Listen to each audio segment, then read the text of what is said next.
Bonsoir, nous vous saluons au nom précieux de notre Seigneur et Sauveur Jésus-Christ et vous souhaitons la bienvenue sur Jésus-Christ, le seul dominateur, une autre chaîne d'évangélisation. N'oubliez pas de vous abonner, d'aimer et de partager pour que l'évangile aille le plus loin possible. Vous êtes actuellement à l'écoute de la méditation du jour et aujourd'hui notre méditation a pour titre « La plus grande, c'est l'amour ». La plus grande, c'est l'amour. Matthieu chapitre 22, versets 37 à 40 nous dit « Tu aimeras le Seigneur ton Dieu de tout ton cœur, de toute ton âme et de toute ta pensée. Tu aimeras ton prochain comme toi-même. De ces deux commandements dépendent toute la loi et les prophètes. » Matthieu 22, 37 à 40. Dans un monde avide de pouvoir, de reconnaissance, de succès et de contrôle, il est presque choquant d'affirmer que l'amour est suffisant. Pourtant, c'est le message central de la Bible. Du début à la fin, Dieu semble crier à l'humanité « Aime et tu vivras ».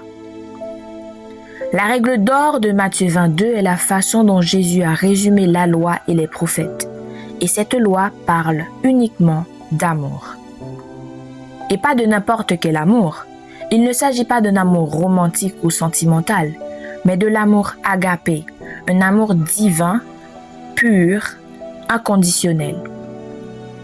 Cet amour-là, quand il est reçu pleinement, il transforme tout. Nous avons été créés par amour, pour aimer et pour être aimés. C'est inscrit dans notre ADN spirituel. La Bible dit que Dieu est amour, 1 Jean 4, 8. Comme nous avons été créés à son image, tant que nous ne vivons pas dans l'amour, quelque chose en nous est déconnecté de notre véritable identité.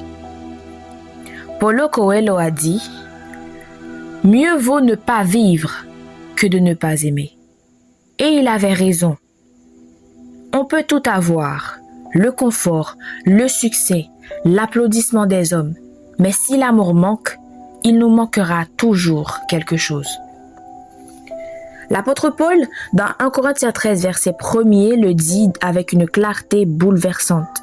« Quand je parlerai les langues des hommes et des anges, si je n'ai pas l'amour, je suis un airain qui résonne. » Il continue en affirmant au verset suivant, « Si je n'ai pas l'amour, je ne suis rien. » 1 Corinthiens 13, 2. Rien, même pas un peu.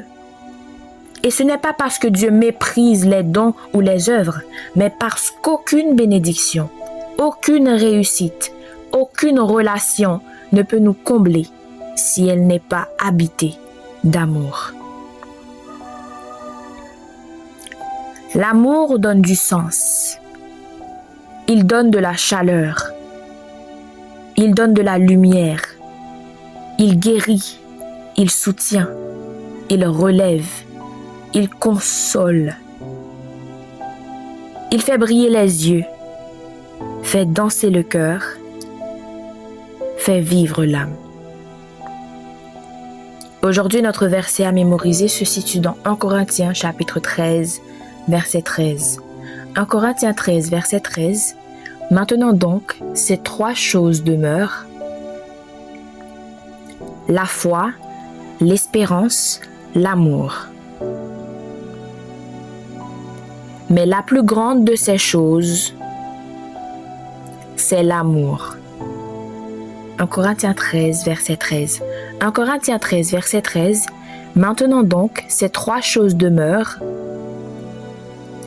la foi, l'espérance, l'amour.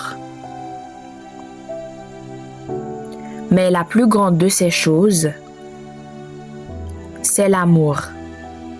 1 Corinthiens 13, verset 13. Que le Seigneur vous bénisse. Bonne méditation.